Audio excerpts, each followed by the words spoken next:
أعوذ بالله من الشيطان الرجيم. بسم الله الرحمن الرحيم.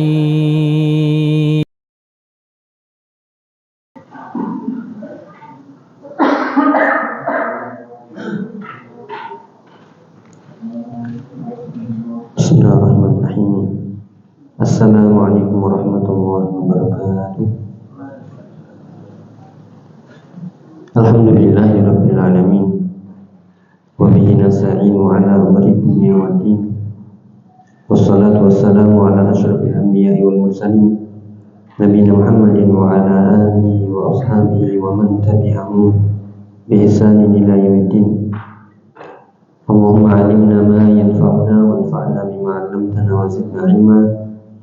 Allahumma aslih syu'unana kullaha wa la takilna ila anfusina tarfata 'ain.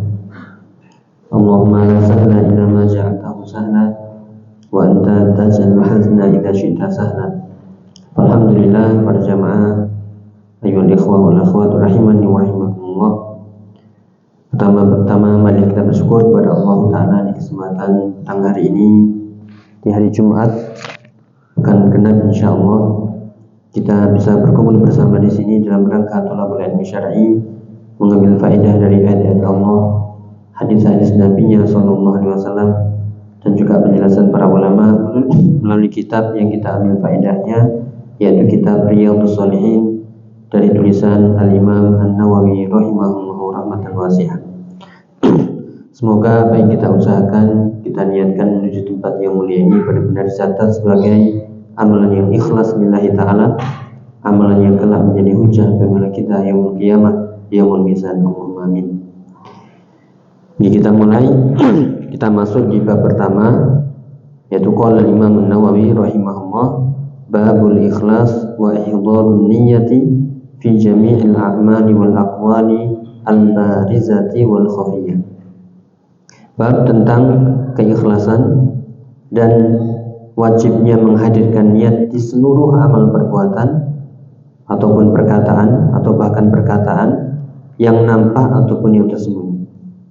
Ya, dari judul ini ya begitu pentingnya tentang keikhlasan. Sebagaimana kita tahu, ikhlas ini adalah syarat yang diterimanya amal soleh. Maka sebelum dan di saat dan setelah kita amal soleh, ya maka harus dihadirkan keikhlasan itu. Sebelumnya ketika mau melakukan sesuatu dari amalan, ketika ketidakikhlasan itu muncul, segera perbaiki. Demikian juga ketika di tengah-tengah muncul ketidakikhlasan, lawan. Dan setelah selesai dari ibadah muncul juga ketidakikhlasan, maka segera tangkis ya dengan banyak-banyak berlindung kepada Allah Subhanahu wa taala dan katakan ya bismillah, atau katakan ya saya ikhlas lillahi ta'ala, atau katakan itu dilawan dalam hatinya.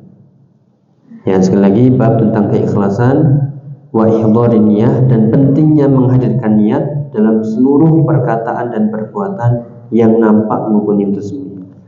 Dari judul ini bisa kita ambil faedah pula bahwasanya amal perbuatan itu bisa mencakup amalan hati ya yang tersembunyi, demikian juga amalan lisan yang nampak, ya demikian juga amalan anggota ya perbuatan. Dan semuanya itu butuh namanya syarat diterimanya, yaitu ikhlas. Selain juga syarat yang kedua yaitu ya ittiba'us sunnah. Ada 3 ayat yang disebutkan oleh Al-Imam An-Nawawi, yaitu firman Allah Subhanahu wa taala yang pertama, wa ma umiru illa liya'budullaha mukhlishina lahud-din hunafa'a wa yuqimus shalah wa yu'tuz zakah wa dzalika dinul qayyimah. Sebagaimana kita ketahui, di sini ada takhsis atau hasr, ada pengkhususan, ada pembatasan, bahwasanya tidak ada ya yang diperintahkan kecuali yaitu beribadah kepada Allah Subhanahu wa taala. Berarti ibadah ini khusus untuk lillah, atau perintah yang dikhususkan dalam ayat ini adalah perintah untuk beribadah, dan batasilah perintah itu ya dengan beribadah hanya kepada Allah Subhanahu wa taala. Sekali lagi, wa ma umiru illa liya'budullaha mukhlishina lahuddin. Tidaklah mereka diperintah kecuali, sekali lagi di sini ada pengkhususan bahwasanya ibadah itulah hal yang khusus, ya. Kemudian ditujukan kepada siapa? Mukhlishina lahuddin, yaitu untuk beribadah hanya kepada Allah dan mengikhlaskan agama untuknya. Hunafa'a, dalam keadaan condong kepada kebenaran, ya, dan berpaling dari kesesatan, condong kepada tauhid dan berpaling dari kesyirikan. Wa yuqimus shalah, kemudian mendirikan salat, menunaikan zakat, wa dzalika dinul qayyimah, dan itulah agama yang lurus. Kita bacakan yaitu dari tafsir As-Sa'di. Beliau mengatakan, fama umiru fi sadi'i asy-syara'i illa ayya'budullaha mukhlishina lahuddin, yaitu tidaklah, ya, manusia itu diperintahkan di seluruh syariat kecuali perintahnya tiada lain hanyalah agar mereka beribadah kepada Allah dengan mengikhlaskan agama ini untuknya. Nah, kalau kita tanya mana yang menunjukkan ikhlas di situ, yaitu kata-kata mukhlishina lahuddin, beribadah dalam keadaan mengikhlaskan diri, ya, mengikhlaskan agama ini untuk Allah Subhanahu wa taala. Maka di sinilah kita terus belajar, karena ikhlas itu berat. Ya, ikhlas itu berat, kadang ikhlas, ya, kadang turun. Apalagi kalau kita, ya, lebih atau mudah terpengaruh dengan omongan orang. Ya, dicaci kemudian kita tumbang, dipuji kita terbang, akhirnya ikhlasnya hilang. Ketika dicaci, ya, akhirnya mundur. Ketika kecentok omongan, akhirnya lari sudah. Kenapa? Karena dia terpengaruh dengan omongan orang. Atau ketika dipuji, akhirnya dia terbang, dan ini juga lebih berbahaya. Karena ketika seorang dipuji kemudian terbang, ya, itu jatuhnya akan lebih cepat. Ya, ketika seorang berada di puncak kemudian dipuji, maka itu jatuhnya akan lebih cepat. Maka seorang yang ikhlas lillahi ta'ala, dia tidak peduli mau dipuji orang, mau dicaci orang, dia tujuannya adalah mukhlishina lahuddin, mengikhlaskan agama ini hanya untuk Allah Ta'ala, hanya ingin dipuji Allah, hanya ingin mendapatkan ridha Allah Subhanahu wa Ta'ala. Ya, makanya Syekh mengatakan sekali lagi, Syekh Abdurrahman As-Sa'di, qasidina bi jami'i ibadatihim adh-dhahirati wal batinah wajh Allah. Dengan beribadah menunjukkan semua ibadah-ibadah mereka secara lahir dan batinnya, yang nampak atau yang tersembunyi, semuanya menginginkan wajah Allah Subhanahu wa taala. Ya, wa talabazul waladih, dan menginginkan kedekatan. Jadi kalau kita lihat di ayat ini dari penjelasan Syekh Abdurrahman As-Sa'di, berarti makna ikhlas itu adalah hanya menginginkan wajah Allah, hanya menginginkan wajah Allah Subhanahu wa taala, dan agar lebih dekat di sisi Allah Subhanahu wa taala. Bukan ingin dekat dengan manusia, bukan ingin mencari muka-muka manusia, bukan ingin agar orang-orang melihat kita, agar wajah-wajah manusia yang memandang kita, tidak, agar ingin tenar, viral dan seterusnya, tidak. Tapi orang yang ikhlas lillahi ta'ala adalah satu-satunya diharapkan adalah wajah Allah, mengharapkan wajah Allah dan menginginkan lebih dekat lagi, ya, di sisi Allah Subhanahu wa taala. Hunafa'a ay mu'ridina ma'inina an sa'idil adyan al-mukhalifati li dini tauhid. Al-hunafa jamak dari hanif. Hanif sebenarnya maknanya bukan lurus, tapi maknanya adalah condong, ya, condong dari agama yang batil dan mendekat kepada agama yang lurus, yaitu agama tauhid. Jadi hanif itu artinya adalah ini kesyirikan dia minggir, dia lebih mengarah ke tauhid. Itulah hanif. Itu berpaling, menghindar, ya, menghindar dari seluruh agama-agama yang batil, ya, dan dekat kepada agama tauhid. Makanya kadang ada yang mengartikan hanif itu adalah lurus, ya, lurus, ya, kepada tauhid, tidak condong kepada syirik. Ya. Kemudian disebutkan wa khassas shalah wa zakah. Kemudian disebutkan setelah liya'budu atau wa ma umiru illa liya'budullah, di situ ada perintah ibadah. Berarti tidak ada perintah yang lebih penting kecuali ibadah dengan penuh keikhlasan. Nah, pertanyaannya, Kenapa setelah diperintah ibadah kok diperintah sholat, zakat? Padahal perintah sholat dan zakat itu juga bagian dari ibadah. Yang di tempat ini pernah kita sebutkan, jika ada lafadz umum kemudian datang setelah itu lafadz khusus, maka maknanya di sini kita harus lebih perhatian kepada lafadz yang khusus. Berarti di lafadz khusus itu ada sesuatu yang penting, tidak boleh kita remehkan.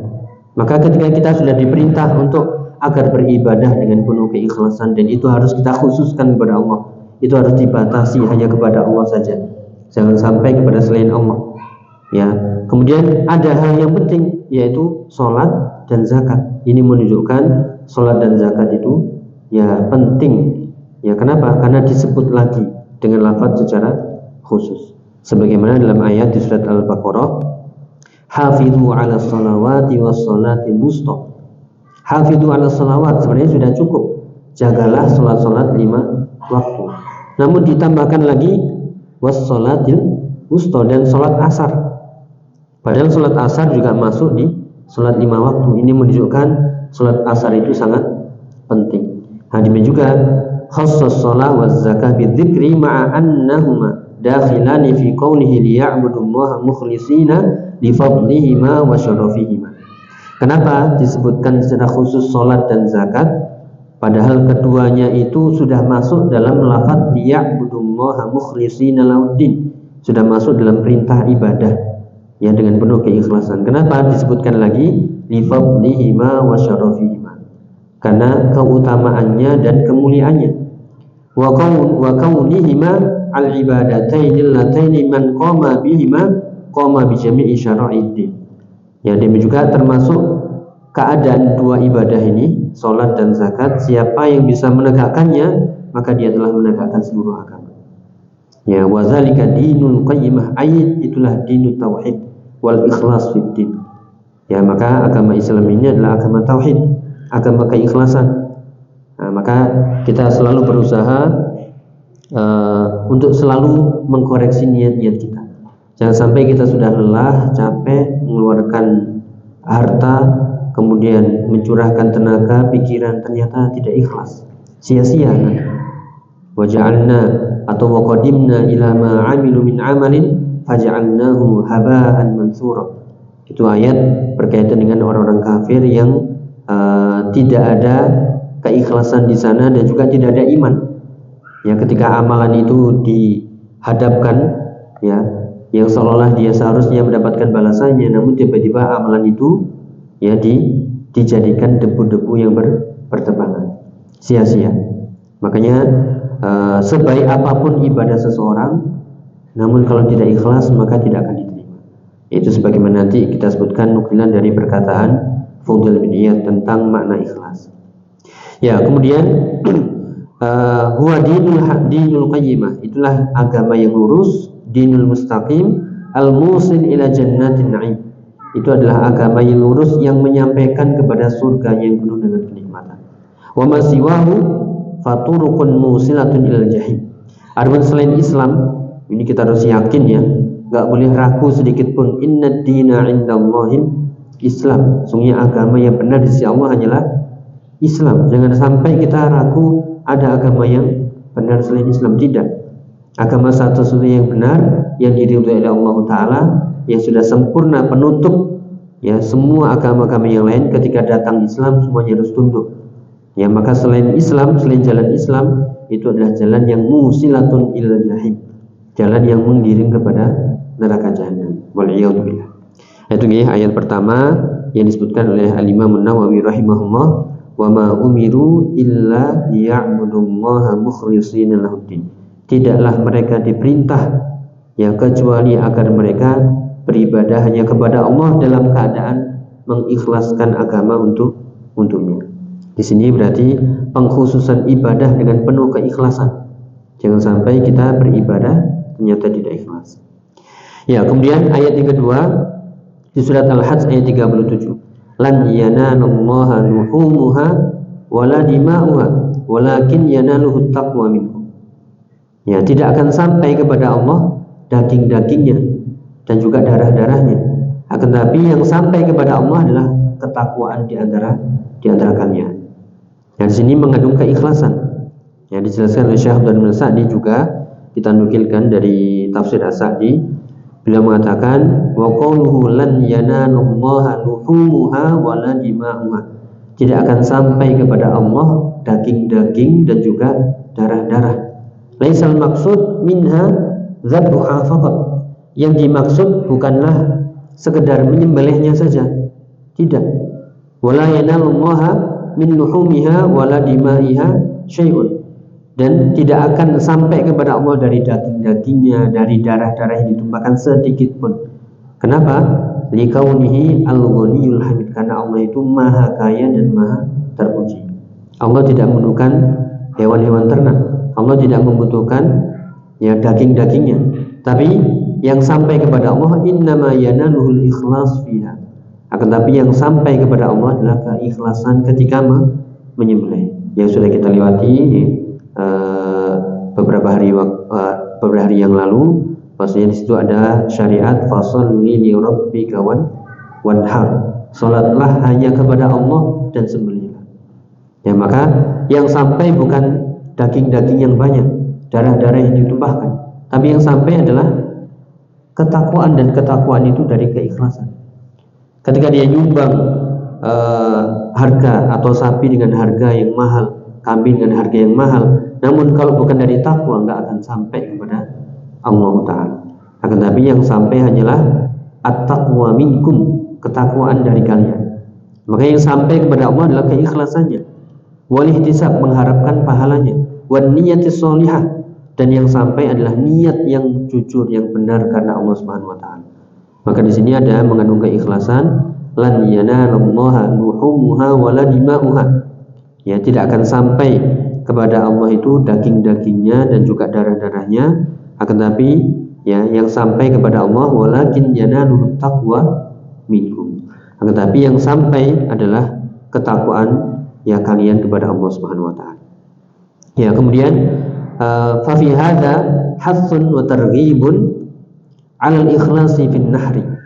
Nah, di ayat ini berarti ada anjuran, dorongan untuk berbuat ikhlas ketika menyembelih.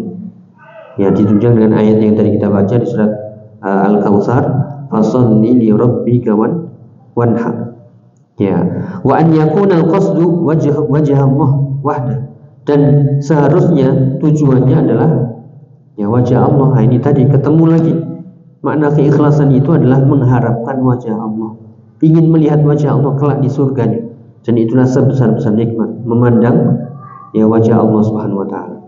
Wala fakhran wala riya, yang ditujukan bukan kebanggaan, saya bangga bisa berkorban sapi, kambing, bahkan unta mungkin, atau sapi yang harganya mahal, yang beratnya sampai ton-tonan misalnya.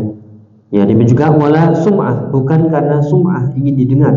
Wala mujarrad 'adah, bukan pula beribadah itu hanya sekedar adat, ritual. Wa hakadza sairul ibadat, dan seperti itulah dalam seluruh ibadah.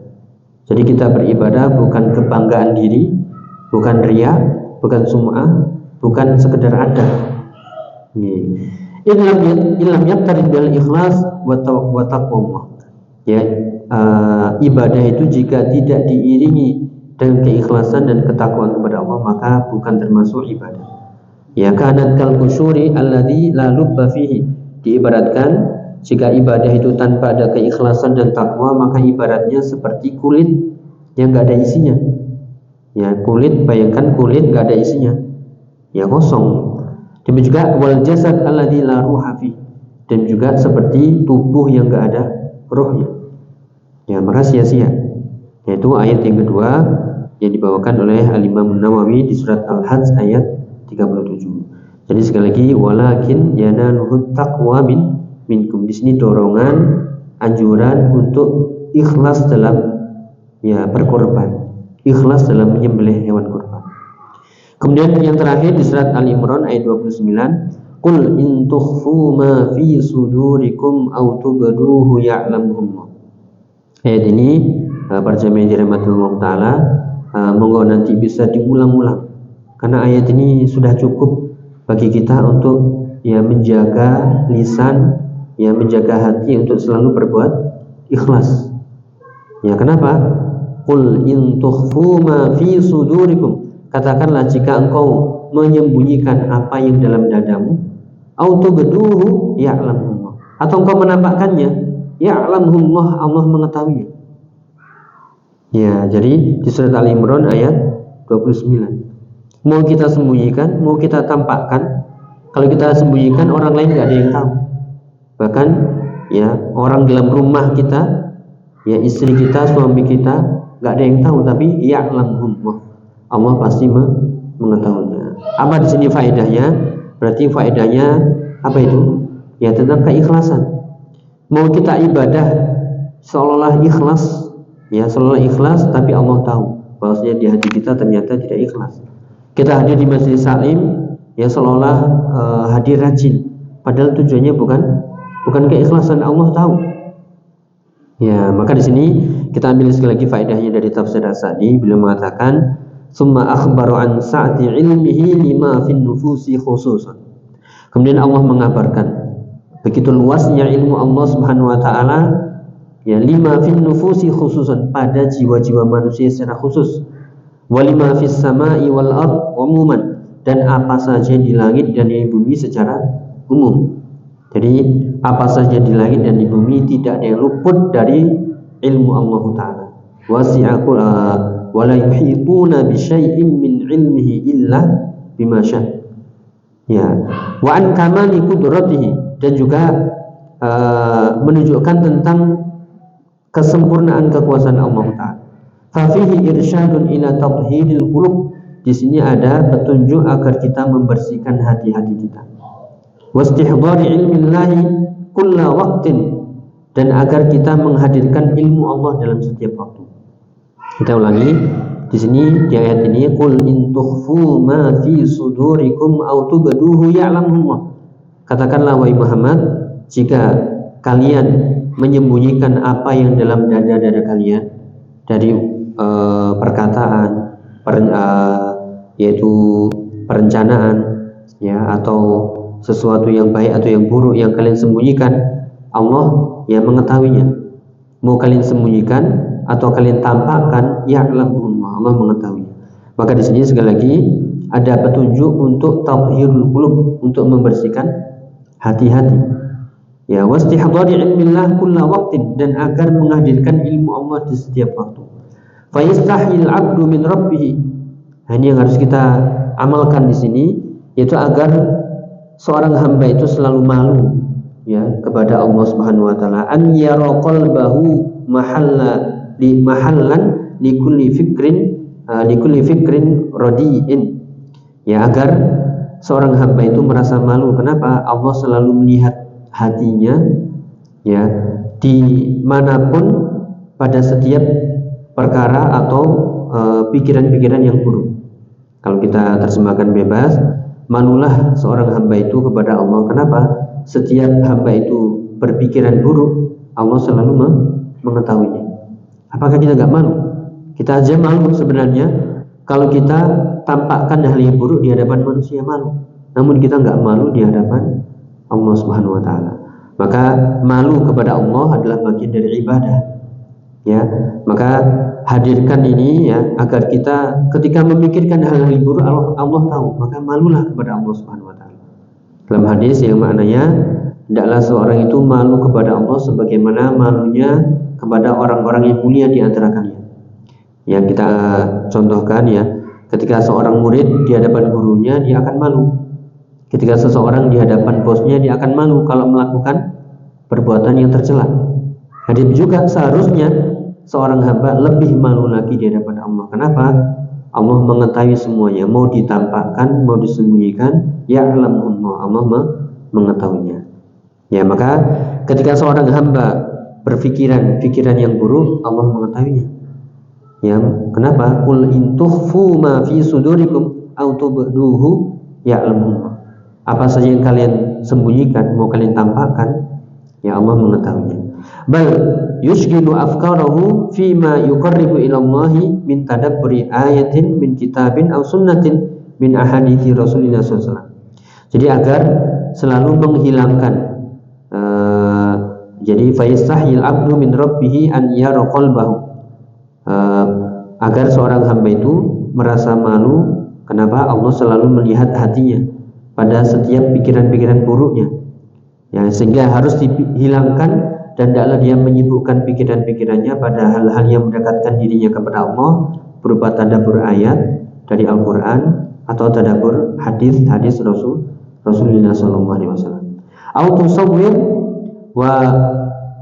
wa bahtun fi ilm wa bahthin au tasawwurin wa bahthin fi ilmin yanfa'u, atau dia memikirkan, membahas ilmu-ilmu yang bermanfaat untuknya, ya, au tufakkir fi makhluqatillahi wa ni'amihi, atau dia memikirkan atau tafakkurin fi makhluqatillahi wa ni'amihi, atau dia memikirkan makhluk-makhluk ciptaan Allah dan nikmat-nikmatnya.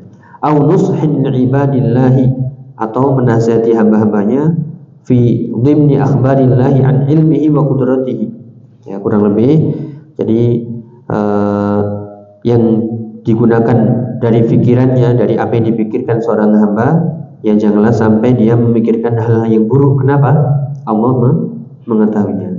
Namun sibukkan dengan hal-hal yang mendekatkan diri kepada Allah, berupa tadabbur ayat, tadabbur hadis, kemudian membahas ilmu-ilmu yang bermanfaat, memikirkan ciptaan Allah, yang merenungkan nikmat-nikmatnya, menasihati hamba-hamba sama, ya, manusia sama hamba-hamba Allah, ya, dan seterusnya. Kenapa? Ya, semuanya ini nanti akan dihadirkan sebagaimana surat Al-Imran di ayat yang lain, yauma tajidu kullu nafsin ma 'amilat min khairin muhdhar. Hari ketika setiap jiwa akan melihat, mengetahui dari perbuatan baik itu semuanya akan dihadirkan. Ya, dan juga wa ma 'amilat min su', dan juga amalan-amalan buruk semuanya akan hadir.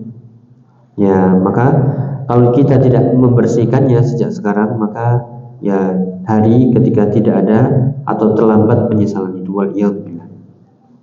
Inilah para jamiatin matlul ta'ala, sekali lagi dari surat Ali Imran ayat 29. Qul in tukhfu ma fi sudurikum aw tubduhu ya'lamuhullah. Ya, maknanya di sini ya berarti kita harus menghadirkan niat yang soleh, niat yang bersih, niat yang lurus lillahi ta'ala. Kenapa? Niat-niat yang buruk walaupun tidak ditampakkan, Allah mengetahuinya. Semuanya nanti akan dihisab, semuanya nanti akan ya dihadirkan. Ya, siapa yang memperbaikinya maka dia akan selamat. Namun siapa yang tidak, ya maka nanti akan dihisab, wa hisabuhum 'alallahi ta'ala. Ya, disinilah pembahasan kita mulai, yaitu mulai dari tentang ikhlas itu sendiri. Kita tambahkan dari referensi yang lain, yaitu tentang makna ikhlas. Ada banyak definisi-definisi, takrif-takrif atau takrifat dari ikhlas itu sendiri. Ini kita gabungkan semuanya ya, agar kita lebih paham apa itu ikhlas. Ya, kalau ikhlas secara bahasa dijelaskan para ulama, ya ikhlas dari kata akhlasa yukhlisu ikhlason. Ya, akhlasa itu maknanya adalah amhadha syai', memurnikan sesuatu. Jadi ikhlas itu secara bahasa artinya memurnikan. Makanya di ayat yang tadi kita sebutkan, mukhlishina lahuddin, itu artinya adalah memurnikan. Ya, memurnikan agama untuknya. Apa yang dimaksud memurnikan? Ya, bayangannya kalau botol ini biar airnya murni, bagaimana caranya? Ya, harus disaring dari kotoran-kotorannya, harus dibuang kotoran-kotorannya, tidak dicampur dengan kotoran-kotorannya sekecil apapun, sedikit pun. Nah, inilah baru dinamakan air murni, tidak ada kotorannya, tidak ada tambahan sedikit pun. Nah, begitulah agama kita, jangan sampai dikotori oleh kotoran-kotoran yang mengotori. Apa itu? Ya syirik, ya riya, ya sum'ah, ya ujub, ya dongkol kepada saudaranya, yang kemarin sudah kita sebutkan. Ya, tujuan kita belajar atau ngaji adalah agar kita menjadi orang-orang yang mahmumul qalbi, agar menjadi orang-orang yang bersih hatinya. La itsma fihi wala ghilla wala hasada, wala ghilla wala hasada, yaitu tidak ada dosa di hatinya, bersih ya dosanya kepada Allah Subhanahu wa taala dan kepada sesama, tidak ada kezaliman, tidak ada menyimpan kedongkolan, kedengkian, bahasa kita mangkel kepada saudaranya, dan juga tidak ada hasad, dan juga tidak ada la ghilla wala hasad, tidak ada dongkol dan tidak ada hasad. Jadi tidak ada dosa, tidak ada sewenang-wenang zalim kepada hambanya, kepada sesamanya, tidak ada hasad, tidak ada menyimpan ketidaksukaan kepada saudaranya. Makanya tadi kalau seorang ikhlas, apapun yang muncul dari ucapan saudaranya, dia akan mencoba untuk mencerna, memaafkannya. Sudah mungkin dia belum paham, kemudian dia mencoba untuk mengkoreksi kembali. Tujuan saya ngaji bukan untuk seperti ini, bukan untuk memikirkan hal-hal yang ini, namun tujuan ngaji adalah membersihkan hati. Kenapa? Itulah makna ikhlas. Jadi memurnikan, membersihkan hati dari segala macam kotoran-kotoran. Ini yang monggo bisa kita terapkan di setiap aktivitas kita. Maka kembalilah terapkan keikhlasan itu di setiap perkataan, perbuatan yang nampak atau tidak semua. Jangan sampai ibadah kita itu terpengaruh, baik itu terpengaruh sehingga menjadi mundur, kendor gara-gara ucapan manusia, atau semangat juga karena ucapan manusia. Berarti itu tidak ikhlas. Entah kecentok atau dipuji, kemudian kok ibadahnya berubah, berarti itu tidak ikhlas, sia-sia nanti. Karena nanti ada ucapan para ulama, tarkul amal li ajlin nas riya, meninggalkan amalan karena manusia itu riya. Wal amalu li ajlin nas syirkun, dan mengamalkan sesuatu karena manusia itu hukumnya adalah syirik. Wal ikhlas al khalasu min hadaini, adapun ikhlas itu adalah selamat dari keduanya. Tidak meninggalkan sesuatu karena manusia, dan juga tidak mengamalkan sesuatu juga karena manusia, namun semuanya meninggalkan atau mengamalkan semuanya adalah karena Allah Ta'ala. Maka jangan sampai kita mundur dari suatu perbuatan baik gara-gara ucapan manusia, gara-gara manusia, atau kita semangat melakukan sesuatu karena gara-gara manusia, maka itu tidak ikhlas. Ikhlas itu adalah engkau selamat dari keduanya. Jadi tarkul amal li ajlin nas riya, wal amalu li ajlin nas syirkun. Itu dari ucapan Fudail bin Iyad. Jadi meninggalkan amalan karena manusia adalah syirik, dan meninggalkan amalan karena manusia adalah riya, sedangkan mengamalkan sesuatu karena manusia itu adalah syirik. Karena kita yang ditujukan tadi mukhlishina lahu, tujukanlah tujuan itu hanyalah kepada Allah Subhanahu wa taala. Kembali. Jadi di antara definisi atau pengertian ikhlas yang tadi secara bahasa adalah memurnikan. Memurnikan. Nama yang murni berarti membersihkan, tidak boleh dicampuri dengan sesuatu apapun. Berarti benar-benar lillah, benar-benar lillahi ta'ala. Kemudian dari perkataan para ulama juga, seperti dari perkataan Ibnu Athir rahimahullah, sumiyat bidzalika li'annaha khalisatun fi sifatillahi ta'ala wa taqaddasa, aw li'anna al-lafid biha qad akhlasa tauhid lillahi ta'ala. Jadi dikatakan di surat Al-Ikhlas, qul huwallahu ahad, katakanlah dialah Allah satu-satunya yang maha esa. Dinamakan dengan hal itu kenapa? Di situ ada bentuk memurnikan sifat Allah, meninggikannya dan mensucikannya. Karena lafaz itu maknanya adalah mengikhlaskan tauhid untuk lillahi ta'ala. Kemudian kita tambahkan lagi, makna ikhlas adalah as-safi alladzi zala anhu syaubuhu alladzi kana fi. Dinamakan ikhlas, murni, itu adalah bersih dari hal-hal yang mengotorinya yang ada. Makanya itu kita ungkapkan tadi, kita contohkan air ini dikatakan murni, bersih kalau tidak ada campuran-campurannya, entah itu warnanya, entah itu bintik-bintik atau apapun. Berarti ini dinamakan kalau dikatakan air bersih murni itu tidak ada campurannya sama sekali. Itulah ikhlas. Jangan dicampuri dengan riya, jangan dicampuri dengan sum'ah, dengan ujub, bangga diri, dengan dunia, dengan pujian, atau jangan kendor dengan cacian, atau jangan semangat dengan pujian dan seterusnya. Maka dikatakan masih dari secara bahasa, akhlasa itu adalah tarkur riya, Ikhlas itu adalah meninggalkan riya. Ya. Bahkan Imam Al-Jurjani dalam kitabnya At-Ta'rifat itu mengatakan ikhlas secara bahasa itu adalah meninggalkan riya dalam ketaatan-ketaatan. Adapun secara istilah macam-macam yang disebutkan oleh para ulama, di antaranya Ibnu Qayyim mengatakan ikhlas itu adalah ifradul haqqi subhanahu bil qasdi fit tha'ah. Jadi ikhlas itu adalah mengesahkan Allah Subhanahu wa taala dalam tujuan ketika beribadah melakukan ketaatan. Jadi dikatakan ikhlas kalau menjadikan tujuan itu hanya Allah semata, lillahi ta'ala, ya bertagi bidzalika wajh Allah, ibtigha'a mardhatillah, mengharapkan ridha Allah wajah. Ya, demikian juga perkataan Imam Al-Jurjani. Ini beliau punya kitab besar ya, atau kitab yang isinya adalah ta'rifat. Isinya itu definisi-definisi tentang istilah-istilah. Beliau mengatakan ikhlas itu adalah takhlisul qalbi an syaibati syaubil muqaddari li sofai. Dinamakan ikhlas, ya ikhlas itu adalah membersihkan hati dari segala noda yang mengotori dari kemurniannya. Nah, berarti kalau diterapkan di ibadah, jangan sampai ibadah itu masuk sedikit pun kotoran. Apa itu kotoran ibadah? Tadi niat selain Allah Subhanahu wa taala. Niatnya riya, niatnya sum'ah, niatnya pujian, niatnya ya dunia dan seterusnya.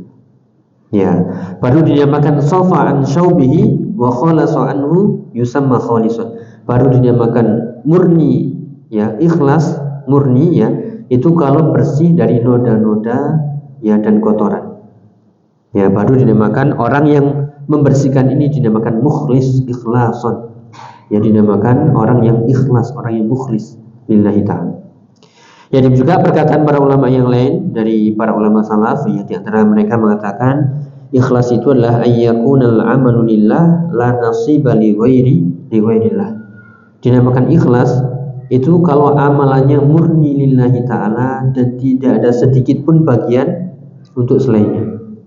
Jadi jangan sampai kita ibadah, sholat, zakat, puasa, ya haji, umroh, menuntut ilmu, baca Al-Quran, itu ada bagian di hati kita itu untuk manusia, tidak.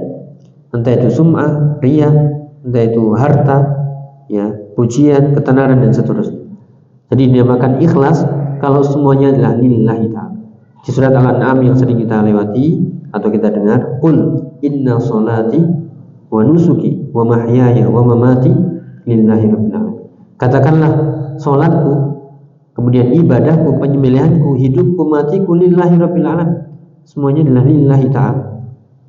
Ya, maka kalau kita sekali lagi ikhlas lillahi ta'ala, maka orang mau bilang apapun, apa kesimpulannya? Gak peduli. Mau memuji silahkan, saya gak akan terbang dengan pujian. Ya, mau mencaci silahkan, saya gak akan tumbang dengan cacian. Sudah lurus. Ya, cuma di sini sulit. Kadang kita apa? Dipuji terbang, ya akhirnya jelungup ya. Demikian juga dicaci akhirnya tumbang, kecentok ya, cenggeh apa? Cenggeh. Iya, apa itu bahasa Jawa ya? Ya pure, gampang purian.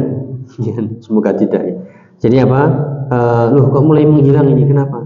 Ya karena kecentok omongan orang atau karena sesuatu. Nah, ini jangan sampai. Ya, karena tujuan syaitan adalah ya menghalang-halangi manusia dari jalan Allah Ta'ala dengan apapun, dengan cara apapun. Kita memang nggak berbuat syirik, tapi gara-gara kurang ikhlas dalam beribadah, hanya kena omongan dikit aja akhirnya kendor, luntur, ya mundur, kocar kacir dan seterusnya, bubar bahkan, na'udzubillah. Ya, jadi itu bagian dari talbisu iblis, bagaimana tipu daya perangkap syaitan untuk melemahkan seseorang dari ibadah, untuk menggiring seorang ya ke dalam dalam kebinasaan dengan cara-cara tadi. Maka sekali lagi jangan sampai kita tujukan di hati itu ada bagian selain Allah, tidak semuanya adalah lillahi ta'ala. Kemudian dimaksud ikhlas juga tasfiyatul amal an mulahadatil makhlukin. Ya, membersihkan amalan dari pandangan-pandangan makhluk, dari perhatian-perhatian makhluk. dalam ungkapan yang lain yaitu nisyatu nadharil makhluk, melupakan pandangan makhluk dan fokus hanya ingin dilihat oleh Allah Ta'ala. Makanya jangan sampai gara-gara kamera, gara-gara HP, gara-gara video ya semangat, nah, berarti itu riak. Ya riak zaman now ya, zaman sekarang. Kalau dulu riak harus keluar, sekarang cukup di rumah live sudah. Ya maka jangan sampai kita selfie salafi bukannya, yaitu selfie. Ya kemudian diupload di media sosial, kelihatan mukanya, apalagi bagi para akhwat ya, itu tidak boleh menampakkan wajah ya pada selain mahramnya. Ya adapun laki-laki ya jangan sampai kehidupan kita semuanya diupload, semuanya harus diberitakan, seolah artis yang harus diketahui update beritanya, tidak. Maka keikhlasan itu adalah melupakan pandangan makhluk, nggak peduli mau orang lihat, mau dilihat atau tidak dilihat, yang penting dilihat oleh Allah Ta'ala. Dan kita mencoba menerapkan ihsan. Ihsan itu adalah anta'budallah ka'annaka tarah fa in lam takun tarah fa innahu yarak. Beribadahlah kepada Allah seolah-olah engkau melihatnya dengan ilmunya, dengan ilmumu, dengan pengetahuanmu, dengan keyakinanmu. Namun jika engkau tidak mampu, maka yakinlah pasti Allah melihatmu, dan itu pasti. Ya, jadi puncaknya ikhlas itu adalah sebagaimana dikatakan, ini kita nukilkan dari kitab Al-Ikhlas ya, dari Syekh Shalih Al-Munajjid. Beliau mengatakan, menukilkan di sini, huwallazi la yubali law kharaja kullu qadrin lahu fi qulubin nas min ajli salahi qalbihi ma'allahi ta'ala. Jadi orang yang dinamakan sudah ikhlas itu adalah orang yang enggak peduli walaupun semua nilai dirinya, semua kadar dirinya itu hilang perlahan satu persatu di hati-hati manusia. Jadi seolah apa? Nilai-nilainya itu di hadapan orang luntur semuanya. Jadi kayak orang nggak nganggap, nggak peduli, orang nggak nganggap. Yang penting hati saya baik bersama Allah Ta'ala. Maka kita nggak akan sibuk dengan penampilan, sibuk dengan ya casing, sibuk dengan ucapan dan seterusnya. Tidak. Jadi orang yang ikhlas, orang yang sudah mukhlis itu adalah yang nggak peduli walaupun kadar dirinya itu berkurang, keluar dari dirinya di hadapan manusia ya, berkurang sampai orang nggak nganggap dirinya sama sekali, nggak peduli ya. Yang penting dirinya dengan Allah itu tenang, dirinya dengan Allah, hatinya itu bersih bersama Allah Ta'ala. Nah demikian juga orang yang ikhlas adalah wala yuhibbu an yattali an-nasu ala mathaqil adz-dzarri min amalihi. Demikian juga seorang yang enggak suka kalau ada orang lain yang melihat sedikit sekecil apapun amal perbuatan. Jadi selalu berusaha untuk menyembunyikan amal solehnya. Ya tidak mudah upload di media sosial ya. Kecuali memang ya kalau memang itu dibutuhkan ya, tetap jaga hati. Karena dengan dunia saat ini ya orang mudah ya viral ya jika itu hal-hal yang tidak patut. Atau tujuannya memang ya ingin ketenaran, waliyadzubillah. Ya maka sekali lagi jangan sampai ya, ketika kita sudah selalu jaga image ya, atau selalu ingin dihargai orang ya, ingin selalu dianggap berjasa, nah ini hati-hati, berarti kadar keikhlasannya sudah mulai ya pudar, sudah mulai hilang. Karena ikhlas itu nggak peduli mau dipuji, mau dicaci, mau hilang harga diri sekalipun di hadapan manusia, yang penting dirinya dengan Allah itu selamat, bersih, dengan dia tetap melakukan ibadah, amal soleh dengan penuh keikhlasan, sudah cukup. Kenapa? Allah yang maha tahu. Dan sering kita ucapkan di majelis ini yaitu manilta masaridullah bisa khotinas radhiyallahu anhu arda an-nas. Sehingga mencari ridha Allah walaupun mendatangkan murka manusia, nggak apa-apa, nggak peduli. Ya, ketika Allah sudah meridhoi manusia, sudah meridhoi hambanya, maka Allah akan ridho dan Allah akan menjadikan manusia lama-lama akan ridho kepadanya. Udah selesai urusan. Walaupun di awal-awal dibenci, tidak dihormati, tidak dihargai dan seterusnya, terus saja. Yang penting apa? Dia solahu qalbihi ma Allah. Dia selalu memperbaiki hatinya bersama Allah Ta'ala, dan itulah keikhlasan.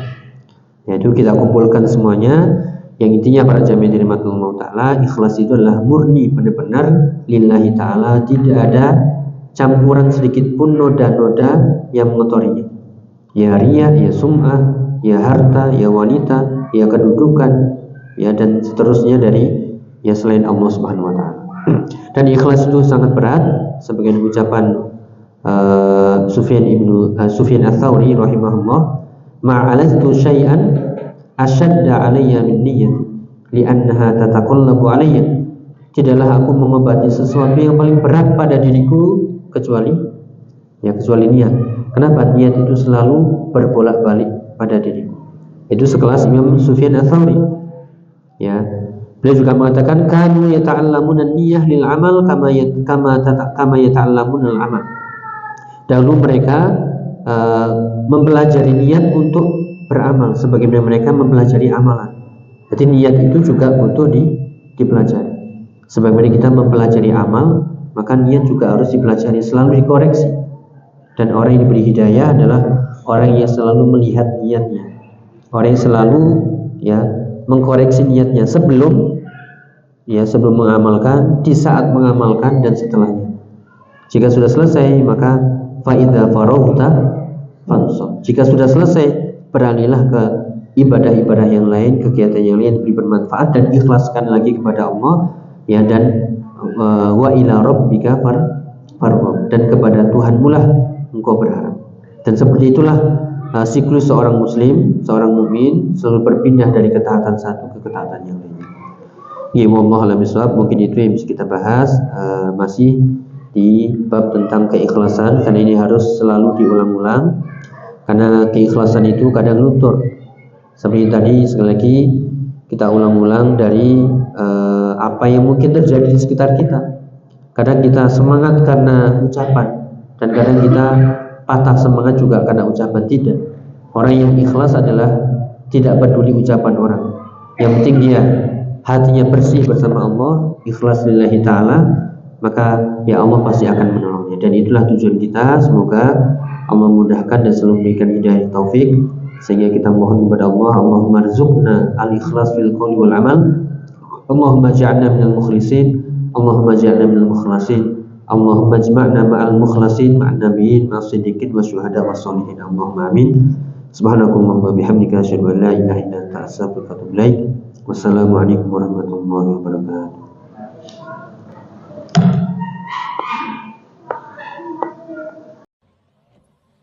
لئن شكرتم لأزيدنكم ولئن كفرتم إن عذابي لشديد